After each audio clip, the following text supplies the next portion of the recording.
welcome to the podcast. I'm Corrie.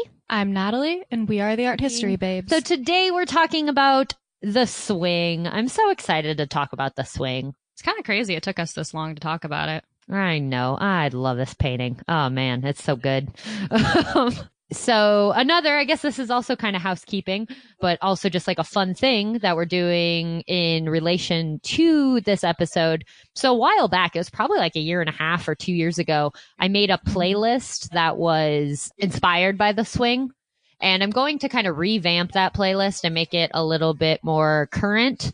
And we're going to put it on our Art History Babes Spotify channel. To clarify with Spotify, it's also kind of confusing because our podcast is on Spotify. So if you look us up, you can find our podcast page. But because of the way Spotify does podcasts, we don't have any access to that page at all. It's just like a separate thing. So we started another account that will also be under like the Art History Babes. And that is where we're going to be keeping playlists that are inspired by different works of art. Gonna try and make that kind of a regular thing, mostly just because I love music and it seems fun. But for episodes moving forward, we're gonna try and do playlists every so often that are inspired by the works that we're talking about. And this will be our first one. So we will link it in the show notes for you, but you can find us on Spotify and we'll have a playlist curated by me that was inspired by Fragonard's The Swing. Go give it a listen and subscribe to us on Spotify if you haven't already. Yeah, follow us, man. Follow. That's what it's called. I'm like, wait, that didn't sound right. They're the same thing. Subscribing and following is the same thing. Okay, cool. You're good. You're good. So yeah, the swing.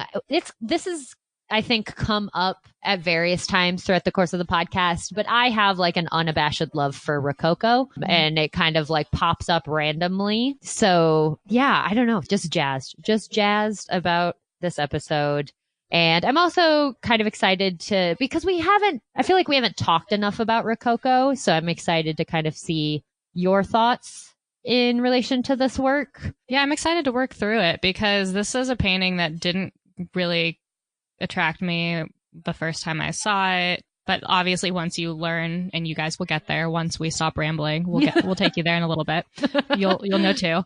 But once you learn the history and the backstory of this painting, it becomes a lot more interesting contextually and visually. So I grew a love for this painting. But Rococo is just not my personal aesthetic. It's a little sugary for me. Not at all. I could not imagine you in like pink frill and lace ever. Oh, I can, and I would be pouting, and I'd look like such a brat. Yeah, it's not particularly your vibe. It's not, but I can appreciate it from afar, so I am excited to talk about it, and it was a fun time period. It's a fun time period to look back on. Definitely. Before we get into the facts, you want to know like the most hipster bullshit ever? Yeah, I live in Sacramento, California. I would love to know the most hipster bullshit ever. So back, I want to say circa 2013, my phone case was this painting, was The Swing by Fragonard. And then like printed over it in those like white block letters was a lyric from a Vampire Weekend song. What was it? Oh my God, this is so good. Everyone who doesn't know what this painting looks like is looking it up right now. They're like, we're not even going to wait for the visual analysis. We need to know. It said, "Here comes the feeling you thought you'd forgotten." Ooh, I know, Sandy. right? And I wish I still had that phone case, to be completely honest. Like, I loved that phone case so much. I thought it was the dopest thing. I thought I was so cool. I mean, I think it needs to make a reemergence, and we'll make it happen somehow. We'll find it again or create one. Well, Vampire Weekend just came out with a new album, so they're making a reemergence. Perfect timing. Let's find a new lyric. Let's make that new phone case. Maybe this could be our spring merch.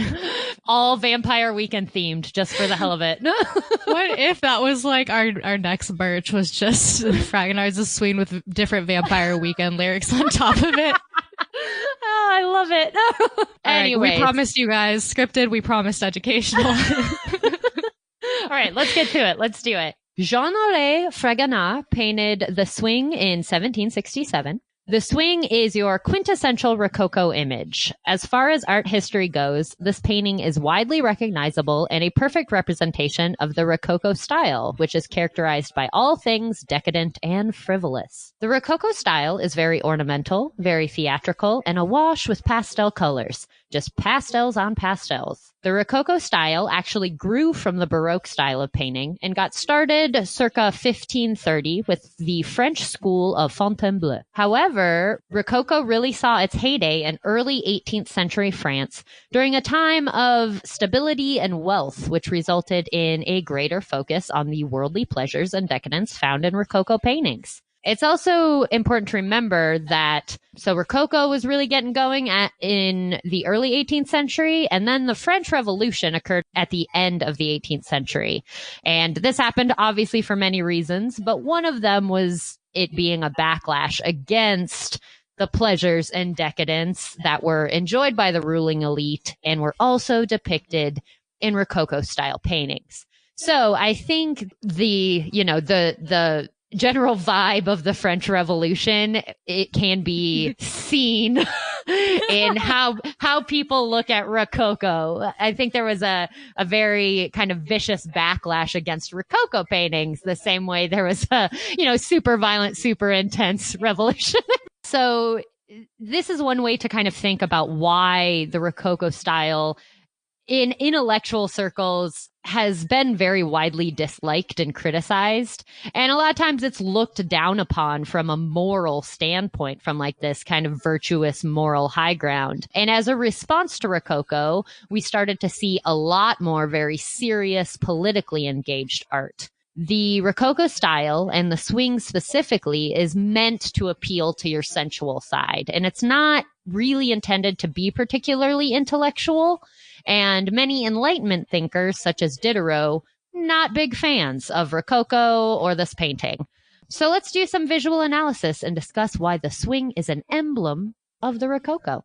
So in this painting, a woman in a pink dress swings gleefully through the air in a very idyllic garden scene. The landscape is lush and green with a large tree to the right from which the swing is hung. A couple of putty fountains and a pond are visible in the background, kind of tucked away in the garden. An older man pushes the swinging woman from behind, blissfully unaware of the rest of the scene, because in front of the woman, a younger man hides in the bushes, reclining and basking in the view. His face kind of seems to be aglow from peering up this woman's skirt. She coyly looks down at him and playfully kicks off a tiny pink slipper in his direction. The swinging takes place in an extremely overgrown garden, kind of to the point that it's out of control. The scene is lush and full, with only a few man-made objects among the organic forms. The swing itself, although barely peeking out from the woman's dress, is made of luxurious red velvet and gold trim. There are 3 putty sculptures around the pond. On the far left, one holds a finger to his mouth as if to hush. The 2 putty by the water, in turn, look shocked and embarrassed by the events transpiring. The subject's expressions mimic the chaos of the scene with wide eyes, the woman's eyes being particularly wild. Tucked away, barely noticeable by the older man's feet, is a yapping dog. It has been suggested that the dog, widely considered a symbol of fidelity, may be barking loudly to kind of call them out for their scandalous behavior. So let's talk some symbolism. Just threw a lot of visuals at you guys. Let's explain them. At first glance, this painting exudes innocence, but it doesn't take long to pick up on some of the more risque undertones. For example, during this time in France, a swing was considered a symbol of infidelity. Between the rhythmic movement of the swing to the position of the body, it was considered a metaphor for sex. So you can kind of envision what they mean. Additionally, you know what they mean. You know. This is our clean episode, so all I'm going to say is you know. Additionally, the fountain she faces and kicks her shoe toward could be a nod to Cupid, the Roman god of desire and lust.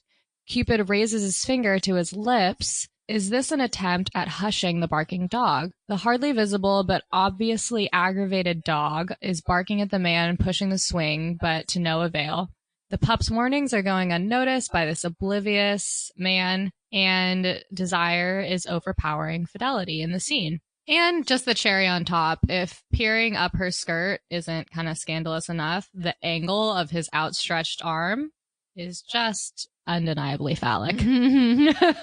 Yup. This painting, it's so, I like, we'll get into this a little more, but it's so sugary, but it's so dirty. Rotten underneath. And that's the whole thing about the Rococo, is that it's sugary in appearance, but then it's got this seedy underbelly. Mm-hmm. So, the commission of this painting. So this painting was commissioned by Baron de Saint-Julien, and it depicts his current or soon-to-be mistress being pushed on a swing by, weirdly enough, her husband. The Baron is the young man gazing up her skirt in the foreground, and that's what he kind of commissioned. And he actually wanted the pusher to be a bishop, but Fragonard was like, you know, it would be way funnier.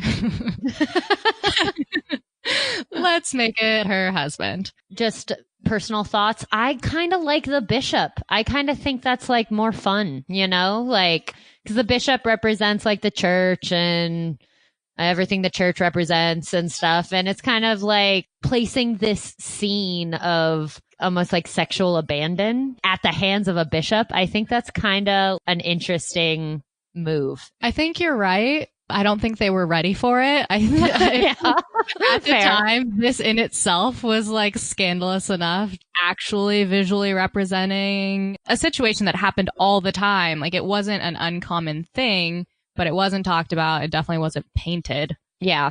Yeah, you know, I think he was just easing people into the shock. Yeah, that's fair. I mean, if someone wants to remake it with a bishop, I'd be super down to see what that looks like. So. For sure. A contemporary swing. I'd be into it. Ooh, I wonder if that exists.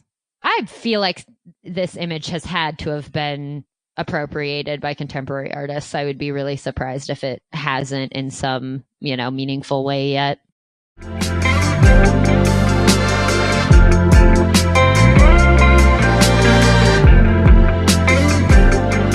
For real. And if not, then it's probably going to happen like right now, because we're due. Yeah. And we're in a similar space too, you know, like I think our generation, like we grew up in a time of wealth and stability and frivolity. And now we're like dealing with a lot of revolutionary stuff. I think this painting is timely in a lot of ways. Yeah, I think you're right. I agree. Yes. That is a yes for me. Yeah, Fragonard depicts the whole dynamic of this love triangle in true Rococo fashion, but whether the affair was already happening at this point in time or merely impending, we have no way of knowing. Yeah, we just get to speculate, because who doesn't love to speculate? I mean, we're art historians. It's a large part of what we do. If you don't know that by now, welcome. So just kind of a fun little question for us to parse through. In terms of the way the painting is done and she's depicted, do you think that she's being positioned as more of an object and being objectified in a way? Or do you think she's kind of an instigator in the scene and being a little more manipulative? I really like this question, because if I'm being really honest and trying to like not just go off my own feelings, but just like look at the whole painting and the context, I think both. Mm-hmm. I think the way she looks, the way she's positioned herself, like she's very coy, she's very playful. Yeah, I think there's totally an aspect of like she is in some kind of control in this situation. Just like visually speaking, you know, she is the focal point. She's like right there on that diagonal. She is in control of the image.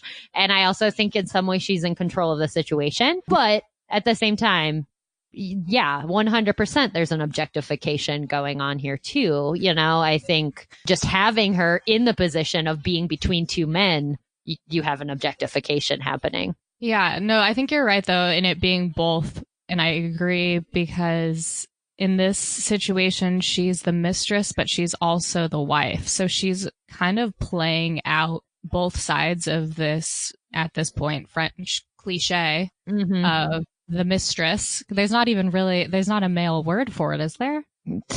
I don't know. I don't think so. That's dumb. Yeah, let's change that. A mister. Yeah, a mister. Yeah, maybe is that what they use? Mister? I don't think they have one. I think it's one of those gendered things. Write us in with your ideas of what a male mistress should be called. Or if we're wrong and there is a word, let us know. Yeah, please do.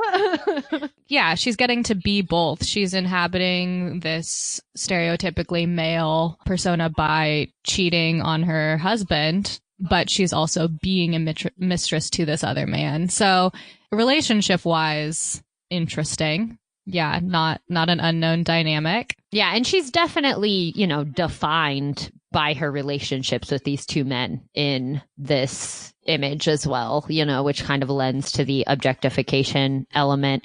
And now I'm thinking back to the idea of it being a bishop. And once again, I think that would be like super interesting if, she was being defined by her person, whatever he is, the person she's sleeping with, and defined by her like relationship to the church, like defined by a bishop. That could be, I feel like that would be really interesting too, but that's more of me running away with an idea that didn't actually come to fruition. What could have been? Maybe the French Revolution would have never happened. Maybe we could have prevented the French Revolution. Man. I guess I should say before we move on to another topic that while we're kind of making cases for her I've been making cases particularly for not being objectified, only because it's so easy to make any case for her being objectified in this painting. And we should mention that when the Baron asked for this painting, he particularly wanted her ankles showing, if not more. So, it's for sure for the purpose of him looking at her. 100%. Yeah. That is what Fragonard did with it is a lot more interesting, and it's that he made it a fun painting, but the commission's sole purpose was for this man to be able to look at his mistress when she's not around. Yeah, totally. I think, you're definitely right. Like the intention, there's a total intention of objectification there. But I also think this image is kind of interesting in that discussion because, like you said, you can undeniably make the case for her being objectified. You can look at it through this critical feminist lens, which you should, like that's important. But what I do think is cool about the painting and interesting about the painting is it does lend itself to interesting thoughts about agency. Because while we can be real about that and be real about the fact that, like the purpose of this painting, there was an objectification going on and there's some issues with that. We can also, we don't have to see the female figure as a victim at all either, like she does have agency in the situation, and the image, like you said, like the purpose of the image may have been a little more tied up in the patriarchy and like misogyny, but like the image that was created seems to have more nuance, I guess is what I'm getting at. Yeah, no, it definitely has more nuance, and I would give all that credit to Fragonard and none to the Baron. Yeah, I think that's fair. I guess that kind of leads to other stuff I want to say. So I just have some thoughts and feelies that I want to put out there just because Rococo is so often, I don't know, like shut down as being like almost like anti-intellectual art. I guess to some degree, I'm like, is that so bad though? Like, does every like artwork need to be making a huge like political intellectual statement? That's like number one. But two, I feel like we've had some really interesting intellectual discussion concerning this painting for it being anti-intellectual. You know what I mean? Yeah. If you're still making the case for it being anti-intellectual at this point, you're just being a jerk. And if it were an explicit episode, I'd be using another word.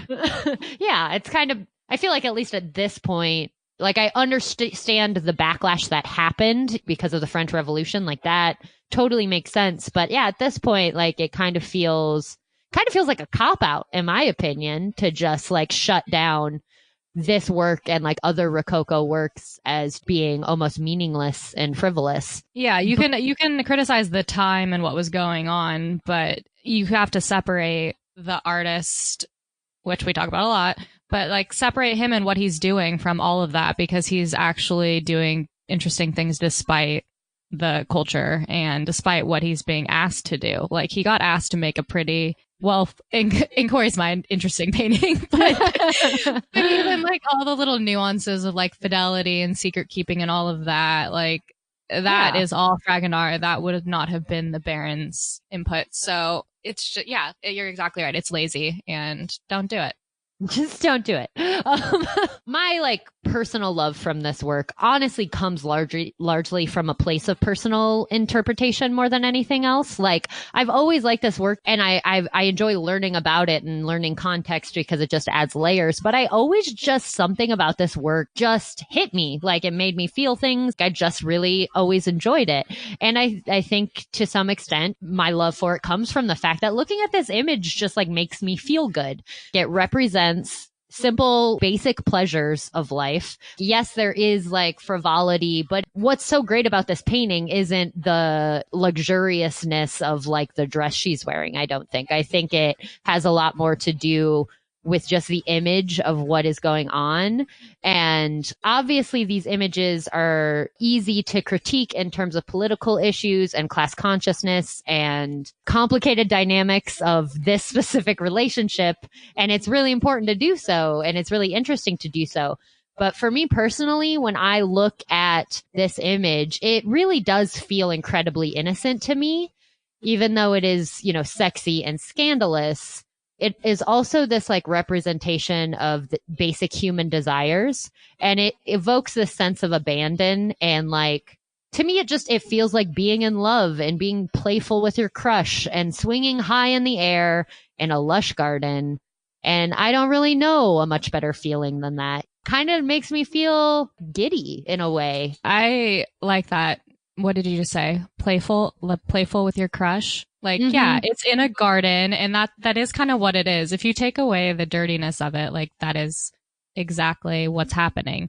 It's two people who are in love and in that kind of infatuation stage, and they're having fun. Yeah. And then you think too about just the sensation of being on a swing that gets like the butterflies going in your stomach. To me, really like looking at this image and like kind of letting my emotions take over, it evokes those butterflies, which is just like such an innocent, fun feeling. And one that I think when you're an adult caught up in the craziness of life, like sometimes we could use more of that fun feeling, you know, like it just it just feels good. But then I think some part of me also does find something valuable and something interesting from the dark side, the seedier side of it, because that also just kind of represents, I'm getting really, I don't know, esoteric at this point, but it kind of represents like the balance of things. There's innocence and there's joy and there's pleasure, but with every amazing, great, euphoric feeling, there's darkness. I think there's like a dynamism, like it's a very dynamic image. I think when you wrap it all together, when you take the emotions and the colors and the frivolity, and then you take the context and kind of the heaviness and the complicated aspects of it, it's just a lot. Like, to me, it's very powerful. I think that's why I loved the image from the first time I saw it to why I continue to love it, because for me, learning about it has just made it more interesting. No, I think you're completely right. I mean, it's just a painting full of like lush passion and play. Yeah. Yeah.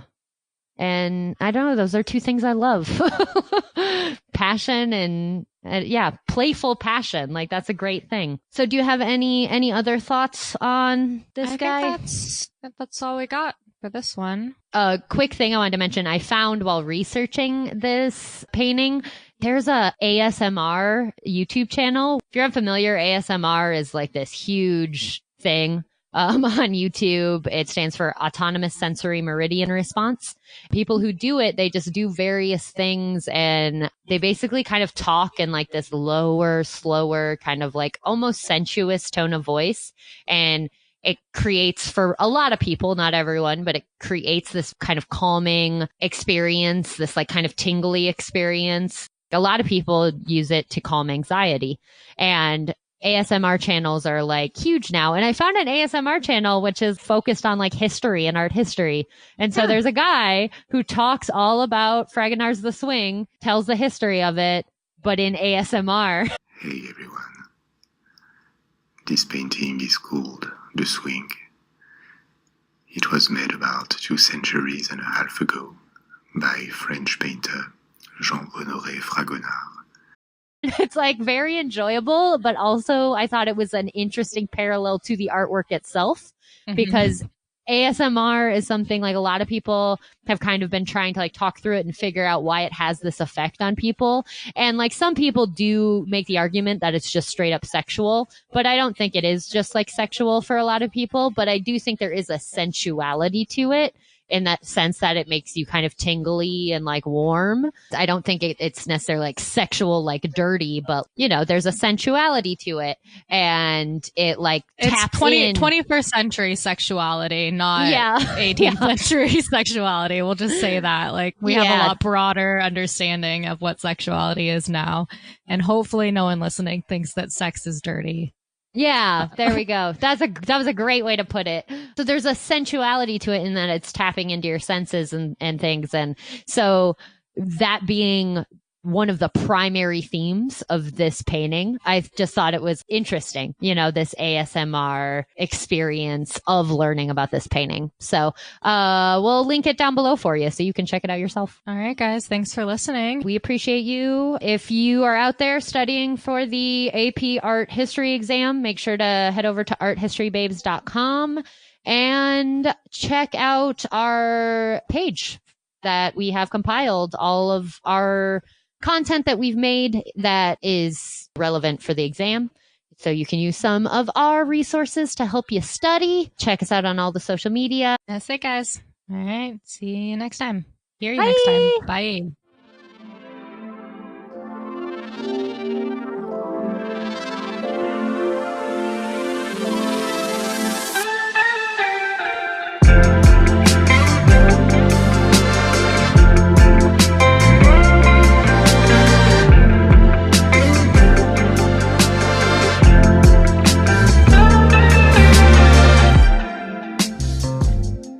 I think I'm going to start over because I think I sounded a little too theatrical reading that. I started out too strong and I didn't know where to go from there. So I'm going to start over. Like a happy birthday sign. Yeah, exactly. Went too big, too fast and then ran out of room. You know it. Tiny Y.